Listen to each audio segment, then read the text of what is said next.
Hey guys, Gabriel here with another comic review. This time I'm going to be reviewing American Vampire. This is a great story. So far I've read volume 1, 2, 3, 4 of the trade paperbacks, and it has been quite a ride. Volume 1 is written by both Scott Snyder and Stephen King, and it alternates between the origin story of our main you want us to say antagonist, but you honestly don't know what the fuck he is. He's just crazy. His name is Skinner Sweet. Longtime outlaw of the Wild West, finally comes into his own and is the first American vampire. And it also follows our other, much easier to say, protagonist of Pearl. But there are so many more supporting characters to this story than just Skinner Sweet and Pearl Jones, I believe is her last name. And it is just quite an awesome story to read through. The art is pretty awesome. I'll put up some stills so that you guys can see that. And the story is even better than the art. I really enjoy it. A lot of people complain about the first volume being very, very wordy. And, that's fine to me. I actually like a lot of narrative with my illustrations. And it also kind of makes sense when you consider that Stephen King is a novelist. He is not a comic book writer. So, the whole screenplay thing is different for him. He actually has a few comments in the book where he joked about thought bubbles are no longer really acceptable. People don't really like thought bubbles in their comic books. Uh, just a side note, if I'm sweaty, which I know I am, I noticed it in the last video that I did, I apologize. It is warm, and I am not really able to run a fan or anything because then it just sounds terrible for you guys. So, sorry about looking like a fat guy. Anyways, back to the review. So, American Vampire, it jumps around a lot. That is a warning for you guys if you want just one or two stories.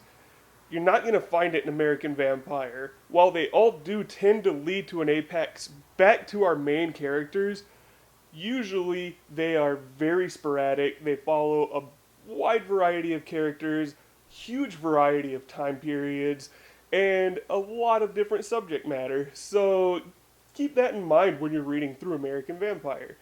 If you don't mind an eclectic story that jumps around and you're getting so much information, but then in the last couple pages, you're like, oh, that's how they all tied together. You won't mind American Vampire at all. The story, the art is beautiful. It has very much a hand drawn look to it, and it looks very, very, I would almost say like sketchy plus watercolored.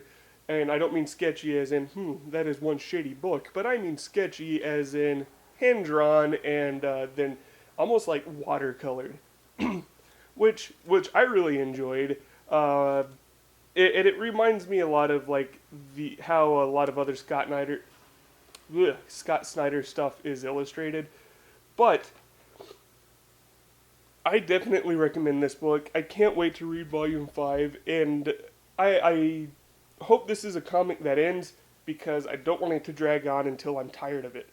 So, now that I've given you guys a very general review, if you don't want any spoilers, turn this video off now, because there will be spoilers from this point on.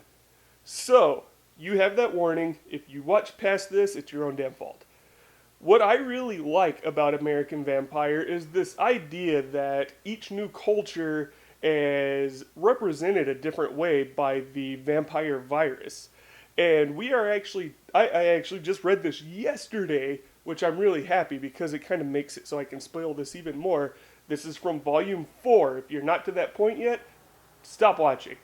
But the vampire virus affects it's very a wide range. The vampire virus is not actually just the vampire virus. It's more of a infected blood that turns people into things of the night. Found out that the vampire virus is actually responsible for the making of things like werewolves, which is awesome. So psyched about that. Also, just the way that vampire virus affects different cultures is awesome. You can see here that Uh, the way it affected Skinner and the American vampires is they become very, very rattlesnake looking. And I thought that was fucking amazing. I love that idea. They still look very evil and vampire-esque because they have the fangs and everything, but they look like rattlesnakes. In fact, in the some of the concept art, they wanted emphasis that the lower jaw can protrude past the skin, past the mouth. So it's almost like the unhinged jaw of a snake, which that's fucking sweet. You can see Pearl Jones looks very rattlesnake. I think she looks more rattlesnake than Skinner Sweet. And Skinner looks more demon-esque, but you can still see that he's very rattlesnake-ish.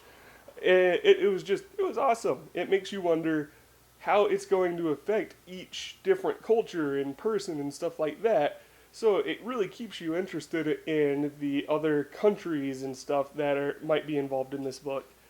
I was excited as it kept introducing more and more things. So, I mean, that's all the spoilers I'm going to give you guys. I just wanted to really say how awesome I thought the vampire virus was in this.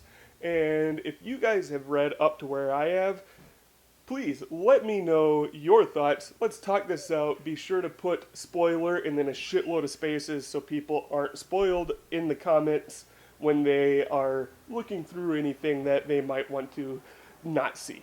So, not see.